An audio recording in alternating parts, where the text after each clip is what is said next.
ಬಸಪ್ಪ ಮಜ್ಜಿಗೆ ಅಂತ. ನಮ್ಮದು ಪ್ರಾಪರ್ ಹರಿಹರ. ನಾವು ಕಿರ್ಲೋಸ್ಕರ್ ಕಂಪ್ನಿಯಲ್ಲಿ ಮೇಂಟೆನೆನ್ಸ್ ಮೆಕ್ಯಾನಿಕ್ ಅಂತ 30 ವರ್ಷ ಸರ್ವಿಸ್ ಆಗಿದೆ ಕೆಲಸ ಮಾಡಿ. ಕಂಪ್ನಿ ಕ್ಲೋಸ್ ಆಯಿತು, ಅಲ್ಲಿ ಬಿಟ್ವಿ.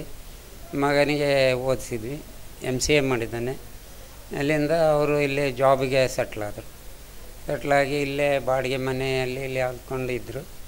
ಏನೋ ಇವಾಗ ಸ್ವಂತ ಒಂದು ಮನೆ ಮಾಡಬೇಕು ಅಂತ ಅಪೇಕ್ಷೆ ಅವರು ಅಲ್ಲಿ ಹುಟ್ಕೊಂಡು ಪ್ರಯತ್ನ ಮಾಡಿ DS ಮ್ಯಾಕ್ಸ್ ಅಂತಂದು ಅದೇ ಅಪಾರ್ಟ್ಮೆಂಟ್ನಲ್ಲಿ ಒಂದು 8 ನಂಬರಿಂದ ಫಸ್ಟ್ ಫ್ಲೋರಲ್ಲಿ ಮನೆ ತೊಗೊಂಡಿದ್ದೀವಿ. ನೋಡಿ ಬಂದ್ವಿ. ನಮಗೆ ಎಲ್ಲ ಅಲ್ಲಿ ಅಡ್ಡಿ ಇಲ್ಲ, ತೃಪ್ತಿ ಇದೆ. ಅದು ಪೇಪರಲ್ಲಿ ನೋಡ್ತಾಯಿದ್ದೀವಿ ರೀ. ಅದರಲ್ಲಿ ಹೋಗಿ ನೋಡಿದ್ವಿ, ನಮಗೆ ಪಸಂದ ಅನ್ನಿಸ್ತು. ಅವರ ಕಂಪ್ನಿಗೆ ಸಮೀಪ ಆಗ್ತದೆ ಆ ಏರಿಯಾಕ್ಕೆ, ಮತ್ತು ಎಲ್ಲ ಥರದ ಅನುಕೂಲ ಆಗೋದ್ರಿಂದ ಮಾಡಬೇಕಂತ ಅನ್ನಿಸ್ತು ನಮಗೆ ಬೇರೆ ಎಲ್ಲಿ ನೋಡಲಿಲ್ಲ.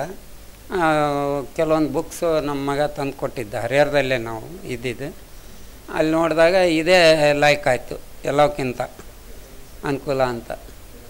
ನಮ್ಮ ಸ್ನೇಹಿತರು ಇದ್ದಾರೆ, ಅವರು ಮತ್ತು ನಾವು ಕನ್ವಿನ್ಸ್ ಮಾಡಿ ಹೇಳ್ತೀವಿ, ನಿಮಗೆ ಭೇಟಿ ಕೊಡಿಸ್ತೀವಿ ಏನು ರೀ. ಭಾಳ ಜನ ಇದ್ದಾರೆ, ಸಾಫ್ಟ್ವೇರ್ ಬಂದಿದ್ದಾರೆ, ಈ ರೀಸೆಂಟ್ ಇವಾಗೂ ಕಂಪ್ಲೀಟಾಗಿ ಬರ್ತಾಯಿದ್ದಾರೆ. ನಾವು ಭೇಟಿ ಮಾಡಿಸ್ತೀವಿ ನಿಮಗೆ.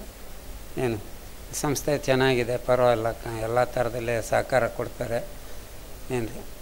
ಇವಾಗ ಲೋನ್ ತೊಗೊಂಡು ನಾವು ಮಾಡೋದ್ರಿಂದ ನಮಗೊಂದು ಹೆಲ್ಪ್ ಆಗ್ತೈತೆ.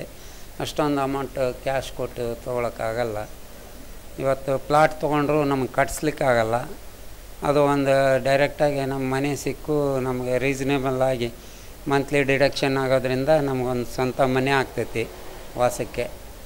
ಈ ಒಂದು ಇದು ಭಾಳ ಅನುಕೂಲ ಆಗ್ತೈತಿ ಒಂದು ಸಂಸಾರ ಇದು ತೂಗಿಸ್ಕೊಂಡು ಹೋಗೋದಕ್ಕೆ. ಇವತ್ತು ಸಿಟಿ ಮಾರ್ಕೆಟ್ನಾಗ ಏನು ಮಾಡೋಕ್ಕಾಗಲ್ಲ.